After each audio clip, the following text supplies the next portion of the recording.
თითქმის 2 თვის განმავლობაში ისლამური რესპუბლიკა მსოფლიოს ეუბნებოდა, რომ მისი ახალი უზენაესი ლიდერი ცოცხალია. მათ აღიარეს, რომ ის დაშავებულია, მაგრამ მუდმივად ამბობდნენ, რომ ის გამოჯამრთელების პროცესშია. მათ კიდევაც მოგვაწოდეს ბუნდოვანი დეტალები, რათა არავის დაესვა კითხვები მათი ამბის შესახებ. ისინი მუდმივად ამბობდნენ, რომ მას სახესა და ტუჩებზე დამტვრობა ჰქონდა მიღებული. მას ფეხზე 3 ოპერაცია ჩაუტარდა და შესაძლოა პლასტიკური ქირურგია დასჭირდეს, სანამ საჯაროდ გამოჩნდება. მაგრამ მათ სურდათ ყველას სცოდნოდა, რომ ის ცოცხალია და გონებრივად ჯანმრთელია. იღებს გადაწყვეტილებებს ქვეყნისთვის. იმავდროულად კი გამოჯანმრთელდება მიღებული დაზიანებებისგან. გუშინ ეს ტყუილი მთელი მსოფლიოს წინაშე გამოაშკარავდა. და ეს მოხდა ქალაქ მოსადში, იმავე ქალაქში, სადაც ალი ხამენეი დაიბადა.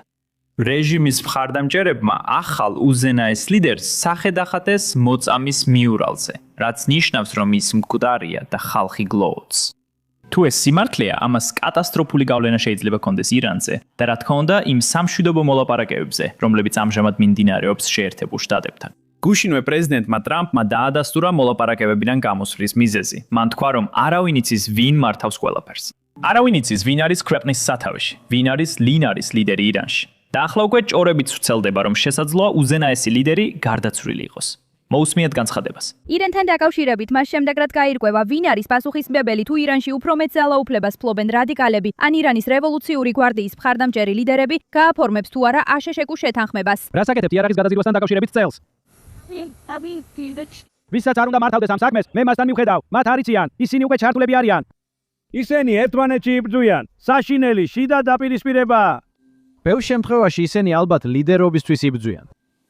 მე ვფიქრობ, ისინი იბრძვიან იმისთვის, რომ ლიდერი არ გახდნენ. ეს იმიტომ ხდება, რომ ჩვენ ორი დონის ლიდერები გავანეიტრალეთ, მაგრამ ვისთანაც მოგვიწევს, იმასთან გავუნკლავდები. მაგრამ არ არის მიზეზი 2 დღე ველოდოთ და ხალხი 16 საათი, 17 საათი მგზავრობდეს. და ჩვენ ასე არ მოვიქცევით. ჩვენ გავაკეთებთ ამას. როცა მოუნდება, შეუძლია დამირეკონ. ყველა კოზირი ჩვენ გვაქვს, ყველაფერი მოვიგეთ, ყველა კოზირი ჩვენ გვაქვს. ეხლა მოდით ცოტა მეტი კონტექსტი მივაწოდოთ ამ ახალ უზენაეს ლიდერს, რომელიც შეიძლება ძალიან მალე უკვე ყოფილი უზენაესი ლიდერი გახდეს. მისი სახელია მოსტაბა ხამენეი. ის წინა უზენაესი ლიდერის ალი ხამენეის შვილია, რაც ისლამურ რესპუბლიკას ერთგვარ მონარქიად აქცევს. ეხლა ის იმავე კომპლექსში იყო, როდესაც ომი დაიწყო, სადაც ალი ხამენეი ირანის უმაღლეს ოფიციალურ პირებთან დიდ შეხვედრას მართავდა. ეხლა ყველამ ვიცით რა მოხდა იქ. ისრაელის თვითმფრინავებმა კომპლექსი და მასში მყოფები გაანადგურეს. თუ დაგავიწყდათ, აი მეტი დეტალი. სწორედ CIA არის ნამდვილი მიზეზი, რის გამოც ხამენეი მოკვდა. თვეების განმავლობაში სააგენტო მის ადგილსამყოფელს ჩვევებსა და პატენტებს აკვირდებოდა, სანამ მისი განრიგი მისივე უსაფრთხოების სამსახურზე უკეთ არ იცოდნენ. 2025 წლის ივნისში 12 დღიანი ომის შემდეგ ხამენეი იმდენად პარანოიდული გახდა, რომ მისი მიწისქვეშა ბუნკერი იმდენად ღრმად გათხარეს, რომ მხოლოდ ლიფტით ჩასვლას ფსკერპით ჩასვლას ფსკერამდე 5 წუთზე მეტი სჭირდებოდა. ამერიკელებმა ეს იცოდნენ, ამიტომ ისინი სწორ მომენტს ელოდნენ, რომელიც 28 თებერვლის დილით დადგა. ცენტრალურ თეირანში ერთ კომპლექსში ირანის მთელი უმაღლესი ხელმძღვანელობის იშვიათი შაბათ-დიდის შეხვედრა CIA-მ დააფიქსირა. ხამენეიმ თავადაც გამოჩნდა ამ შეხვედრაზე, რადგან სჯეროდა, რომ დღისით ნაკლებად იქნებოდა საფრთხეში და სწორედ ამიტომ დაუშვა შეცდომა. ეს იყო მისი ბოლო შეცდომა. CIA-მ ეს მაღალი სიზუსტის დაზვერვა პირდაპირ ისრაელს გადასცა და ორივე ქვეყანამ ოპერაცია მაშინვე დაიწყო. 2 საათის შემდეგ, რაც ისრაელის თვითმფრინავები აფრინდნენ, ხამენეის რეზიდენცია ნანგრევებად იქცა. სასაცილოა, რომ ირანს რამდენიმე თვე ჰქონდა ომის მოახლოების შესახებ გაფრთხილება, მაგრამ მაინც იმდენად სულელი აღმოჩნდა, რომ მთელი თავისი ხელმძღვანელობა ერთ შენობაში მოაქცია. ეხლა მოსტაბასთვის საბედნიეროდ სულ მცირე იმ ცნობების მიხედვით, რაც ირანიდან მოდის, ის რეზიდენციაში იყო, მაგრამ დარტყმის მომენტში შენობიდან გამოსული იყო. შეიძლება სუფთა ჰაერზე გასვლა უნდოდა. ან უბრალოდ იცით სიგარეტის მოწევა. ზუსტად არ ვიცი. მაგრამ რადგან შენობიდან გამოსული იყო, არ დაღუპულა. მაგრამ ის ძიმედ და ვგულისხმობ ძალიან ძიმედ დაშავდა. სინამდვილეში სულ 2 დღის წინ ჩვენ გავაშუქეთ New York Times-ის ანგარიში, რომელიც მის დაზიანებებსა და მათ სერიოზულობაზე საუბრობდა. ანგარიშის მიხედვით მას უკვე 3 ოპერაცია ჩაუტარდა ერთ ფეხზე და შესაძლოა პროთეზიც დასჭირდეს, რადგან ფეხი იმდენად ძიმედ არის დაზიანებული. სახე და ტუჩები დამწვარი აქვს. მას მთელი დარჩენილი სიცოცხლე ძალიან გაუჭირდება საუბარი. და ამას გარდა ანგარიში ნათქვამია, რომ შესაძლოა პლასტიკური ოპერაციაც დასჭირდეს, სანამ საზოგადოებაში გამოჩნდება. მაგრამ ანგარიშმა ერთი რამ განსაკუთრებით აღნიშნა.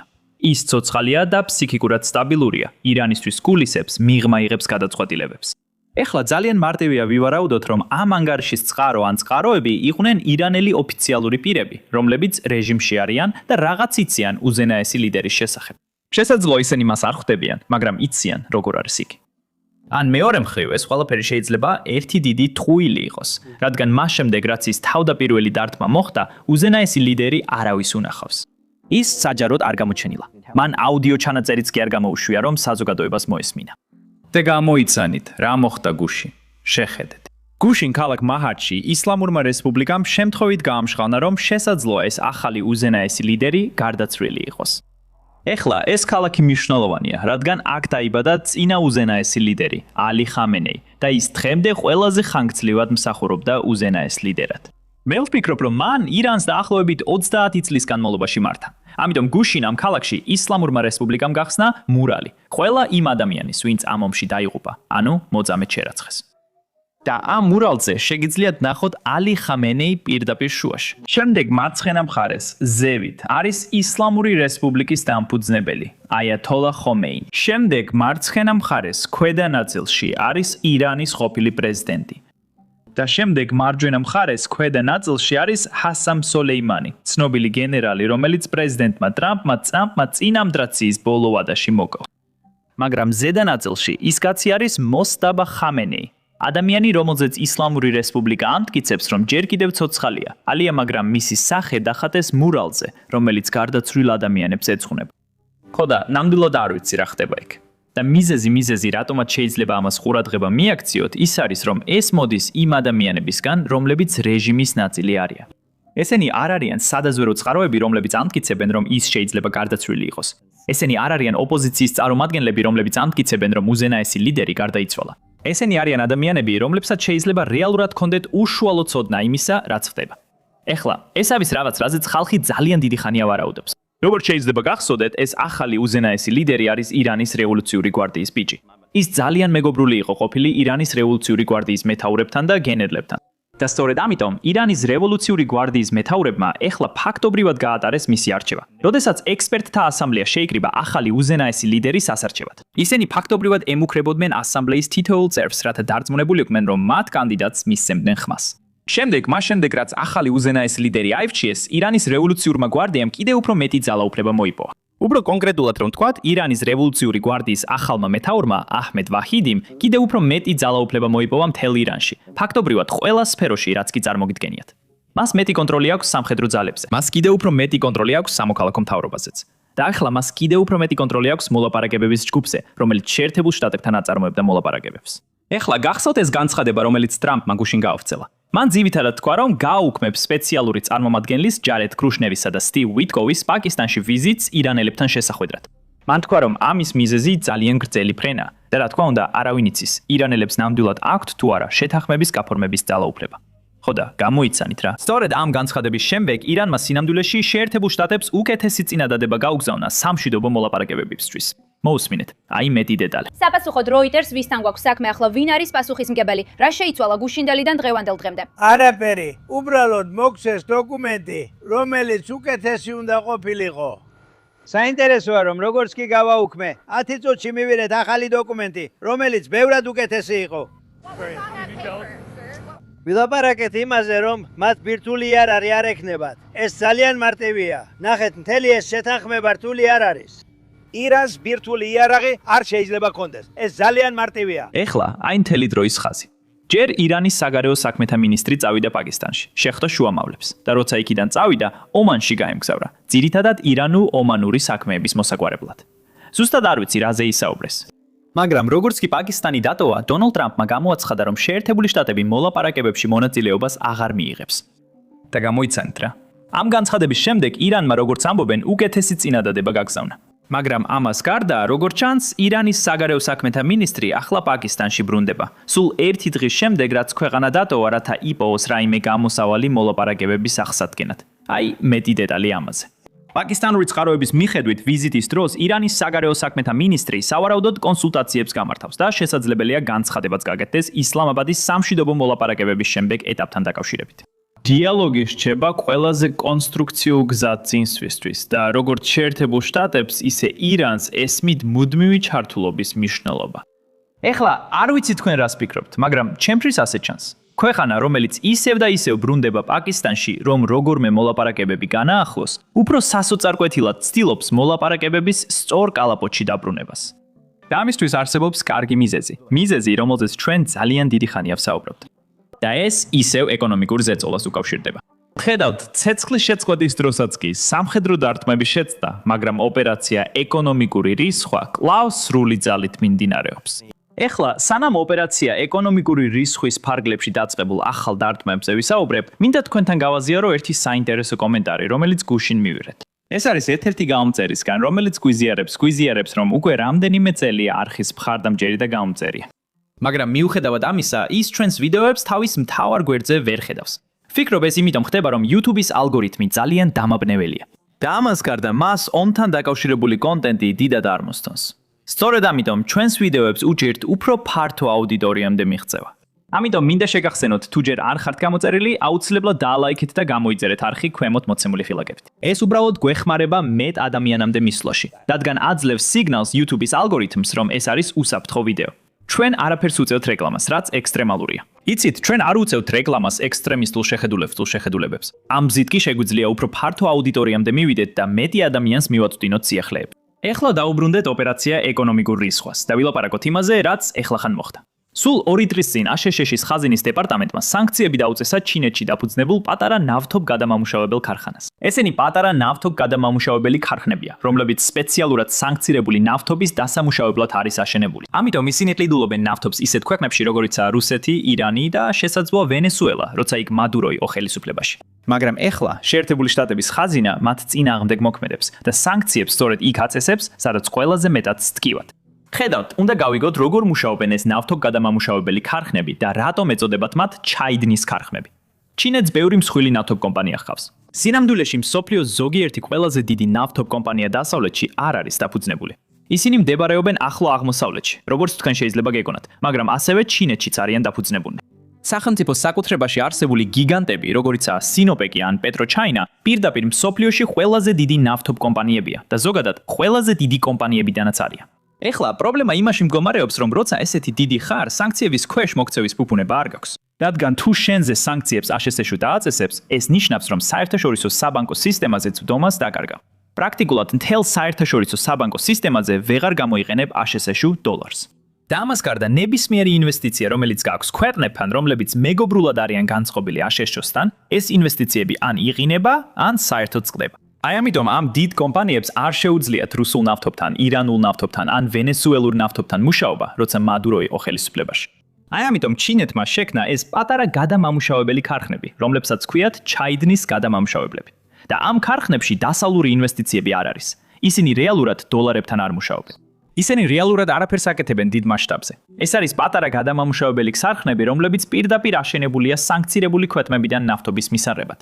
ეს ნიშნავს, რომ თუ ამ კომპანიებს სანქციებს დაუწესებენ, ეს რეალურად არ ცვლის მათ ბიზნესს და არც ართულებს მათ მდგომარეობას. ისინი არ მუშაობენ სხვა ქვეყნების ნავთობთან, რაზეც უნდა იდარდონ. ისინი მხოლოდ იმ ქვეყნებთან მუშაობენ, რომლებიც სანქცირებულია. და ეს ნიშნავს, რომ თუ მათ თვითონ დაუწესებენ სანქციებს, ეს რეალურად არაფერს ავნებს მათ. მაგრამ ეს არ ნიშნავს, რომ აშშ ვერ იმოქმედებს მათ წინააღმდეგ, რადგან ნავთობის გადასაზიდად მაინც გჭირდებათ სატრანსპორტო კომპანიები. თქვენ მაინც გჭირდებათ სადაზღვეო კომპანიები, რომ დააზღვიოთ ნავთობის ტანკერი და მასში არსებული ნავთობი. და ეხლა შეერთებული შტატები სწორედ ამაზე მუშაობს. თუმცა აქ ერთ-ერთი მნიშვნელოვანი შენიშვნა. რა თქმა უნდა, ეს არ გამოიწვევს ამ კომპანიების გაკოტრებას, მაგრამ მათთვის ცხოვრება უფრო რთული გახდება. ამ პატარა ნავთობ გადამამუშავებელი ქარხნებისთვის ნავთობის გადახდა უფრო რთული იქნება. უფრო რთული იქნება იმ ბანკებისთვისაც, რომლებიც ამ ნავთობ გადამამუშავებელ ქარხნებთან მუშაობენ, რადგან მათ არ სურთ შეერთებული შტატების სანქციების ქვეშ მოხვედრა. კიდევ ერთხელ, ეს კომპანიებს არ დახურავს, მაგრამ მათთვის საქმე უფრო რთული გახდება. ეს ნიშნავს, რომ მათი მოგების მარჟა შემცირდება და რა თქმა უნდა, ეს ირანის მოგების მარჟაზეც აისახება. ამ ახალი სანქციების გამო ხალხი ნაკლებ ფულს მიიღებს. და გარდა ამისა, ფინანსთა სამინისტრო ახლა ისლამური რესპუბლიკის კრიპტოაქტივებსაც უმიზნებს. ეხლა ბევრი კრიპტოვალუტის მოყვარული ამაყობს იმით, რომ კრიპტომთავრობის ხელმისაწვდომობის მიღმა. ეს სრულად სიმართლე არ არის. თქვათ, თუნდაც კრიპტოვალუტა იყოს ისეთი რამ, რასაც მთავრობა ვერ მიადგება, ისინი მაინც შეუძლიათ მიადგნენ იმ კომპანიებს, რომლებიც ინახავენ კრიპტოს ამ ქვეყნების ან კრიმინალებისთვის, ხომ ასეა? და ზუსტად ამას აკეთებს აშშ-ს ფინანსთა სამინისტრო. მათ გააკინეს ირანის რეჟიმის კრიპტოვალუტაში არსებული აქტივები. ეხლა მე ნამდვილად არ ვარ კრიპტოვალუტის ექსპერტი, მაგრამ თუ უნდა ვივარაუდო, როგორ მოხდა ეს, ვითხოვდი რომ ისინი ალბათ მივიდნენ იმ კომპანიასთან, რომელსაც ეკავა ეს ანგარიში, იმ კრიპტო კომპანიასთან, რომელსაც როგორც იცით, ჰქონდა ანგარიში ისლამური რესპუბლიკის ოფიციალური პირებისთვის. და უბრალოდ უთხრეს მათ, რომ ეს ანგარიშები გაეყინათ. ასე რომ ოფიციალურ პირებს აღარ შეუძლიათ ფულის გამოტანა. ვეღარ ჩარიცხავენ ფულს ამ ანგარიშებზე. ეხლა ირანისთვის სამწუხაროდ ეს რეალურად ძალიან მცირე პრობლემაა იმ პრობლემებთან შედარებით, რომლებსაც ისინი ქვეყნის შიგნით აწვდებიან. გუშინ ვისაუბრეთ იმაზე, თუ როგორაა ირანი იმდენად შეშფოთებული საცავის ამოწურვის გამო, რომ დაიწყო პენსიაზე გასული ტანკერების დაბრუნება და მათი გამოყენება როგორც მცურავი საცავები იმ ნავთობისთვის, რომელსაც მიწიდან იღებენ. ეს კარგი დროებითი გამოსავალია, მაგრამ ირანს დიდად არ აძლევს მანევრის საშუალებას. სატელიტური მონაცემების მიხედვით ხედავთ, რომ ირანს დაახლოებით 9 სუპერტანკერი ყავს პენსიაზე გასული სპარსეთის ყურეში. დაუშვოთ, რომ ისინი ყველა ამ ტანკერს პენსიიდან გამოიყვანს და გამოიყენებს როგორც მცურავ ნავთობის საწყობებს, თუნდაც ყველაზე ოპტიმისტური ვარაუდებით, ირანი მხოლოდ დაახლოებით 18 დამატებით დღეს მიიღებს, სანამ კვლავ ამოეწურება საცავი ერთეულები. და მათ მოუწევთ წარმოების შემცირება, რაც ნიშნავს, რომ მოუწევთ ნავთობის ჭაბურღილოების დახურვა და ეს დიდ ხანგრძლივ პრობლემას ქმნის. ძალიან რთული იქნება თუ არა შეუძლებელი რეჟიმისთვის ამ ნავთობის ჭაბურღილოების ხელახლა ამუშავება. ეხლა, აბა გამოიცანთ. ჩანს, რომ შეერთებულმა შტატებმა იცის ის დილემა, რომელშიც ისლამური რეჟიმია. და ეს შეიძლება იყოს მიზეზი ან სულ მცირე მიზეზის ნაწილი, რის გამოც შეერთებული შტატები აჭიანურებს მოლაპარაკებებს ან აქცელებს ბლოკადას. ეს არის ის, რაც დონალდ ტრამპმა დღეს დილით დაადასტურა. მოусმინეთ.